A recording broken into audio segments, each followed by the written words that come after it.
자, 키워드도 여러 가지가 있는데요. 뭐 대표 키워드, 핵심 브랜드, 세부 키워드, 확장, 주변 테마 등등등등 정말 나누기 나름인데 오늘 이거 다 보는 게 아니고요. 오늘 딱 두 가지만 살펴보겠습니다. 한마디로 우리한테 돈이 되는 게 있고 돈이 안 되는 게 있습니다. 우리 입장에서는 돈이 될 만한 키워드를 골라내고 그거 가지고 거기에 맞는 컨텐츠를 만들어서 상위에 노출하면 되는 거죠. 자, 그래서 가장 보편적인 제가 화장품이라는 키워드로 한번 살펴보도록 하겠습니다.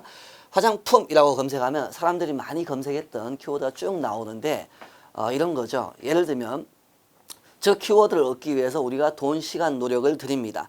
그러면 그 투자 대비 이익이 되면 우리한테 돈이 되는 거고 아니면 안 되는 겁니다.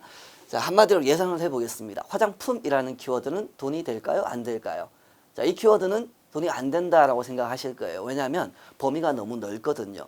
자, 이럴 때는 마케터는 딱 두 가지를 보시면 좀 쉽습니다. 한마디로 우리가 고객 입장이라면 이 키워드를 검색하는 사람이 누굴까? 대상입니다. 또 하나는 왜 검색을 했을까? 목적입니다. 자, 화장품이라는 키워드는 생각해 보세요. 누가 검색했을까요? 대부분 여성들, 남성들 뭐 다양할 겁니다. 근데 예를 들면 여성이 많을까요? 남성이 많을까요? 아무래도 여성이 많겠죠. 여성 중에서 50대보다는 20대가 많을 거고 지방 사람보다는 서울 사람이 많을 겁니다. 하지만 꼭 그렇다고 해서 서울 사람만 검색하는 것도 아니고 20대만 하는 것도 아니고 여성만 하는 것도 또 아닙니다. 그러다 보니까 이건 대상이 너무 넓다라고 볼 수 있어요. 또 하나는 목적이죠. 화장품을 검색하는 사람들은 뭐 대체로 이걸 사서 발라서 예뻐지려고, 선물하려고, 내가 직접 바르려고 이런 것들은 다 돈이 됩니다. 근데 그렇지 않고 예를 들면 학생 입장에서는 성분이 뭔지 연구 목적으로 검색할 수도 있고요. 제가 화장품을 사는 사람이라면 주변 사람들은 어떻게 팔고 있는지 내가 꼭 사기 위해서 하는 게 아니라 이런 다양한 목적도 있기 때문에 얘는 대상과 범위가 너무 넓습니다. 하지만 만약에 여기다가 우리가 10대 화장품 이렇게 검색한다면 훨씬 더 좁혀지겠죠. 검색하는 대상은 10대이거나 부모이거나 친구이거나 뭐 이런 대상일 거고 목적도 확 좁혀집니다. 당연히 뭐 연구나 뭐 이런 목적은 아닐 겁니다. 사거나 구매하거나 뭐 선물하거나 자, 이런 걸 이제 우리가 골라내는 거예요. 골라내는 방법은 여러 가지가 있는데 간단하게 검색해서 자, 결과적으로는 이겁니다. 우리 머리에서 생각해서 좋은 키워드를 찾아내는 것은 아니고요. 그런 방법이 아니라 남들이 소비자가 검색한 거에서 우리한테 맞는 효율적인 걸 골라내는 방식이 맞습니다. 그래서 많이 검색하는 이렇게 자동 완성 또는 추천, 연관 검색어 이런 부분들에서 골라낼 수가 있습니다. 자, 웬만하면 여기서 다 골라낼 수가 있습니다. 각 업종별로 다르겠지만 어떤 데는 2, 30개 정도 정말 특이한 업종은 10개 내외만 골라내셔도 거기에 해당되는 컨텐츠만 상위 노출하셔도 성과를 충분히 보실 수가 있습니다. 자, 이런 분야들입니다. 연관 검색어. 그리고 다른 블로그가 사용했던 키워드도 되게 중요합니다. 예를 들면 앞에 있는 연관 검색어는 특정 사람들이 검색해서 결과적인 분야이기 때문에 약간 시간이 걸리는 시간차가 있습니다. 근데 요거는 아직 결과적으로는 아니지만 우리 업계에서 트렌드를 좀 빨리 캐치하는 분들이 사용하는 키워드가 분명히 있어요. 그러니까 경쟁은 많지 않죠. 많이 안 쓰니까. 근데 효율은 굉장히 높은. 그러니까 이웃들, 경쟁업체들을 잘 살펴보면 그분들이 유독 사용해서 성과를 내는 키워드가 있기 때문에 이런 것들로 살펴보는 것도 한마디로 도움이 됩니다. 그리고 조금 더 체계적으로 보실 분들은 네이버 검색 광고센터에 가셔가지고 가입을 하시면 가입은 다 공짜입니다. 가입하시고 키워드 도구라는 그 메뉴를 이용하시면 내가 검색하고자 하는 키워드가 언제 누가 뭐 얼마만큼 검색했는지 그리고 모바일 PC별로 조회수가 쭉 또 나옵니다. 심지어 1년 전까지 데이터가 다 나오기 때문에 그걸 잘 활용해서 뽑아내면 상당히 체계적이고 효율적인 키워드를 뽑아낼 수도 있습니다. 자, 키워드 예시는 이겁니다. 아까 화장품, 뭐 처녀 화장품 이렇게 했는데 화장품이라는 키워드도 여자 10대 뭐 이렇게 나눠줄 수가 있고요. 처녀 화장품 중에서도 처녀 화장품 추천, 자연주의 화장품 이런 식으로 나눠질 수도 있습니다. 그래서 요 가로에 있는 건 앞에 있는 거는 PC 조회수이고 뒤에는 모바일이니까 본인 분야에서 이런 식으로 한 번씩 체크를 해 보시는 것도 좋습니다.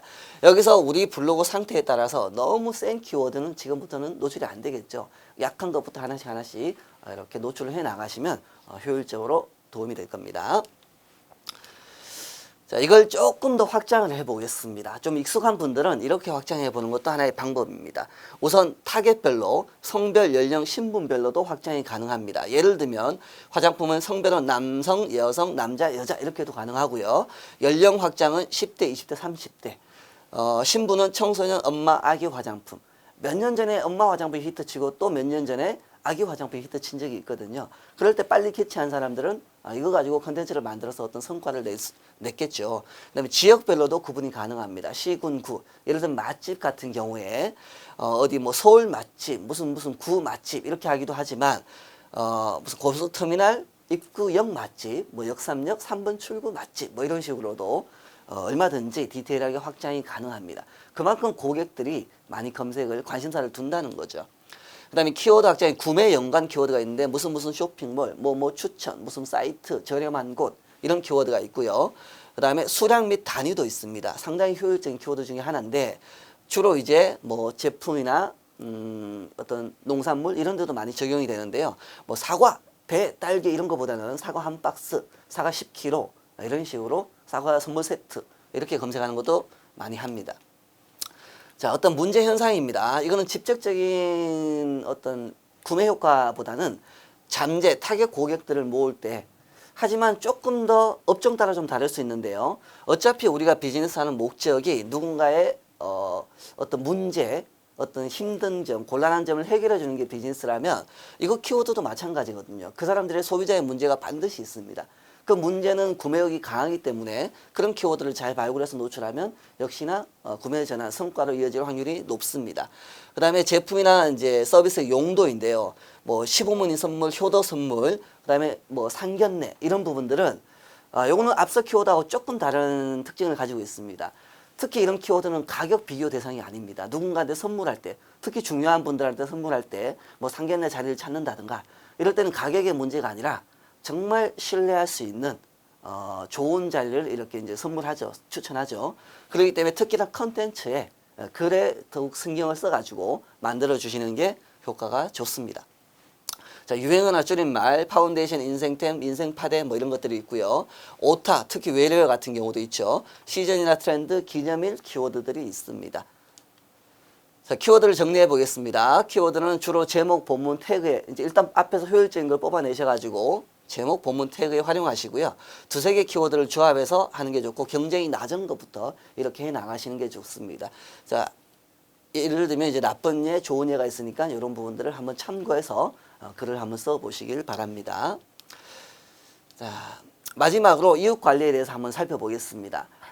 우리 이제 블로그를 하다 보면 항상 이웃 관리 잘하세요. 소통을 해야 됩니다. 이런 얘기를 하잖아요. 제가 앞서도 소통 잘한 그 자동차 파는 사람을 예를 들었지만 사실 직접 해보면 당장은 소통이 어떤 돈이 되지는 않습니다. 성과가 내지는 않습니다. 다만 이것도 시간이 상당히 많이 걸리거든요.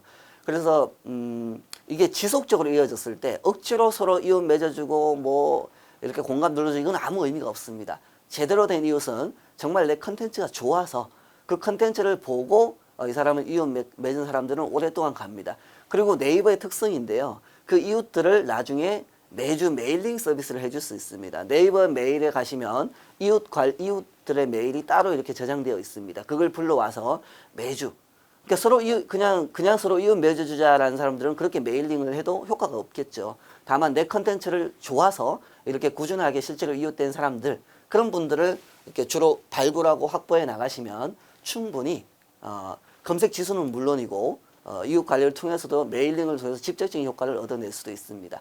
자, 이렇게 해서 이번에 블로그 마케팅 수업을 마치도록 하겠습니다. 감사합니다.